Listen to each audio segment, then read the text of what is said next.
been some maybe common denominators that you've seen? Is it spacing, timing, quick decisions? What's involved there? Certainly, all that. The spacing is important, especially against this team. They tend to cheat, higher up the floor.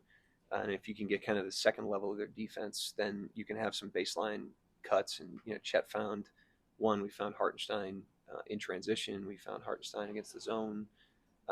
Hart found Chet on another one that was kind of a broken play. And so those are big plays for us. The guys are skilled. They can make those plays. And we obviously needed all the points we could get in that last game.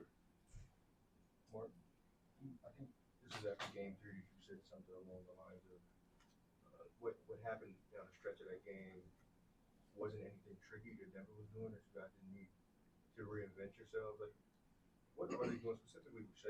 What is it that they're doing that maybe you've seen before, but it just happens to maybe go wrench in your offense?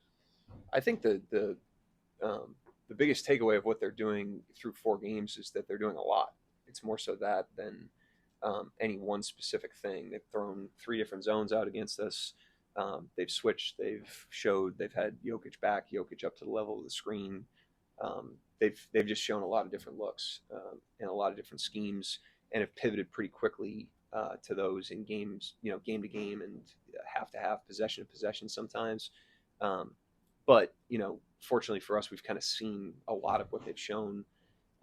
We've tried to teach against some of the things that they've shown, and hopefully we're improving as we go here. As they show different looks at us, there's only so many they can throw, and so we just have to understand what they're in, what they're doing, how best to attack it, and pull those tools at the appropriate times. And how would you just describe Christian Brown's role and all of that? He's a really good player, really competitive. He's physical. He's smart. He's in the right spots. He's shown great discipline on that end of the floor. He's hard playing, not only defensively, but on offense, obviously great runner, great offensive rebounder. There's a reason he plays the load of minutes that he plays for them. He's a really good player. Mark, you're in this position a year ago, game 5, tied series. What lessons did you learn last year that you can use today? None that are like a through line from game 5 to game 5. It's more the cumulative wisdom that you get over the course of time. We certainly learned a lot of lessons last year, as we did the year before that, as we did this year. Joe, I think, asked me about the same thing yesterday. I understand there's a parallel, but we're a different team. Our players are more evolved. We have different players. Denver's a different team than a year ago, than Dallas a year ago. So it's a completely different circumstance in the present moment. But certainly every experience, every win, every loss, everything we've gone through has helped, form us into who we are today, and we'll continue to go through that process and continue to try to grow. Seen a lot of big bodies at Nikola. Have y'all worn him down successfully? Because they don't have a lot of depth as it is. As this series carries on, you feel like you're getting to him in terms of not only creating turnovers, but forcing him to miss shots? Yeah, we don't have a ton of control over, his fatigue level. It's more we're trying to keep activity, and freshness on the court, as much as possible. He's a great player. Murray's a great player. They're a great offensive team that is capable of huge nights, individual guys and the team. And we want to throw everything we have at that, and we've done that so far. And the guys have stepped up and done a great job. But it's not just him. Murray last game, Dort had him, Kaysen had him, Caruso had him. It was like shift work. And same with Jokic. We've tried to do that. To give those guys different looks, allow different guys to get more and more familiar with those players. But those guys are big time players, and they're going to throw their best punch tonight. We're not going to be surprised by how ready they are to play the game. What have you seen in the evolution of Case and Wallace in particular this year? Well, I think the thing that you have to account for as you talk about his development was how high his baseline was last year. He started our first preseason game as a rookie. He was playing 20 minutes a game on a high-level team as a rookie. He closed playoff games for us last year.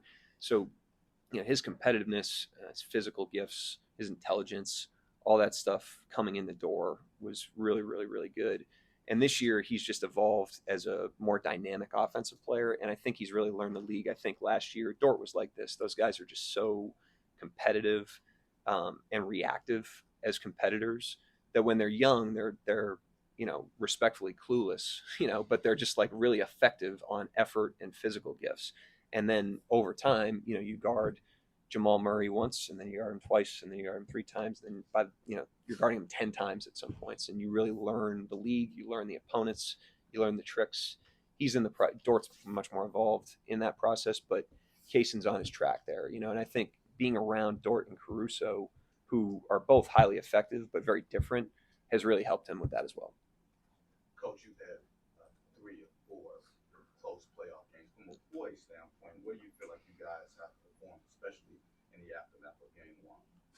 The guys this has always been a very poised team, and just because you're poised doesn't mean you're going to win every close game. Denver's a poised team, and they'll lose a close game too. So the team has great poise. I think the poise that is most evident in this team right now is the way that we have recentered when we've gotten punched. I mean, this is a slugfest of a series, and you're going to get punched when you're in the ring, and you're going to throw punches when you're in the ring. And when we've gotten punched, the guys have shown great confidence, great poise to just stand back up and get back to the next moment, the next game, the next possession, and that's what we have to continue to do. Coach, last year against Dallas, your bigs were on the bad end of it. Acquisitions kind of changed that. Just wondering how significant the change in bringing in IR and getting really good play out of Jake Will has helped you against Joker. Those guys have been unbelievable. They've been unbelievable on both ends of the floor. They've been unbelievable all year. I've spoken at length about Hartenstein and what he's brought to the team. Nothing more than, just his fit. How seamless his fit's been in the locker room with the guys. We've been able to take steps forward without any, steps backwards with him and Caruso. Jay Will's development, thinking back to where he started. I mean, he was playing in the G League in his rookie year, for long stints. He was like the last guy that year to like break the rotation. He didn't break the rotation till like the new year of his rookie season. And by the end of the year, he was starting for us.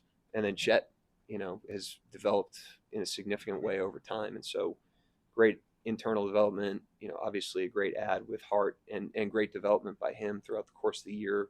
And obviously Jokic is as good as anybody. We need all those guys.